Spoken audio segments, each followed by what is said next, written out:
Jumbo Jumbo, caribou à toi. Tu es bien sur ta chaîne d'écoute livres et leçons de vie. Dans cet épisode, nous continuerons et nous allons terminer les leçons tirées de notre lecture qui se trouve en épisode 3. Ainsi, si tu découvres cette merveilleuse chaîne par cet épisode, je te prie de mettre pause et de commencer l'écoute depuis l'épisode 3.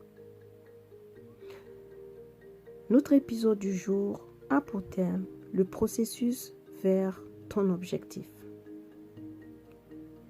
Nous savons que c'est la suite, mais permets-nous de te souhaiter à nouveau la bienvenue. Jumbo, Jumbo, Jumbo, Jumbo, caribou. Donc, comme je le disais précédemment, le titre de cet épisode s'intitule le processus vers ton objectif. Et la lecture de notre texte nous a fait noter que pour arriver à notre objectif, il y a un chemin, il y a une école, il y a un protocole. Sur la route donc, nous pouvons être emmenés à travailler chez un marchand de cristaux et ne pas trouver cela waouh. La question à se demander, que représente le marchand de cristaux dans le processus de ton objectif, toi qui m'écoutes? Peut-être qu'en ce moment, également, comme le jeune employé, tu ne trouves pas cet endroit waouh. Le marchand de cristaux peut être pour toi le job que tu fais actuellement, mais qui te fatigue, qui ne te satisfait plus ou pas. Ça peut être une césure. Ça peut représenter tellement de choses. Et pendant ce temps, ce que nous comprenons, c'est que nous sommes en phase d'apprentissage. Nous sommes dans un état où nous devons développer nos compétences. Nous devons améliorer nos connaissances. C'est peut-être pas un job, c'est peut-être pas une période qui nous sied. Mais sois sûr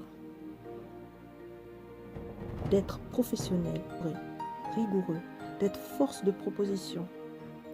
Car en le faisant, tu n'es pas seulement en train d'être au service d'un autre, mais tu es en train de préparer l'endroit où tu veux te retrouver demain. Tu es en train de gagner en temps, de gagner en capacité, de gagner en expérience. Le jeune homme le démontre bien. Il savait maintenant lire les signes. Lui qui, en arrivant dans cette boutique, ne savait pas lire les signes, il avait maintenant la capacité. Sur le chemin, on sert la vision de l'autre, comme si c'était la nôtre. En le faisant ainsi, ce qui est bon pour l'entreprise, par exemple, on ne va pas le garder pour nous.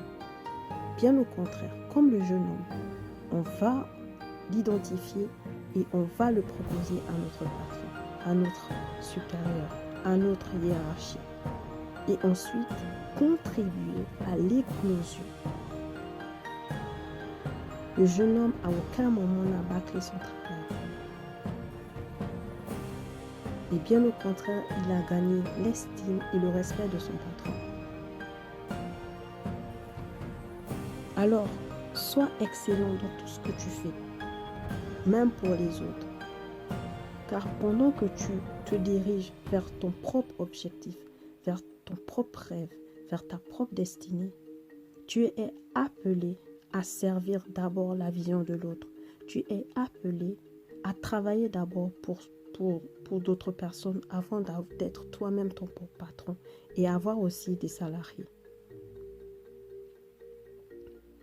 Voici en quelques lignes les dernières leçons que nous avons pu tirer de ce texte. Je crois que ce ne sont pas les seules, bien qu'elles ont été étalées sur 3 épisodes. C'est pourquoi n'hésitons pas à continuer le débat, à continuer l'échange en commentaire. Ouh là là, nous sommes arrivés à la fin. C'est tellement vite passé. Ce fut un réel plaisir d'avoir passé ce temps avec vous. Je vous dis à la prochaine. Et aussi dans les commentaires, bien sûr. Si cela t'a plu, n'hésite pas à partager et à liker.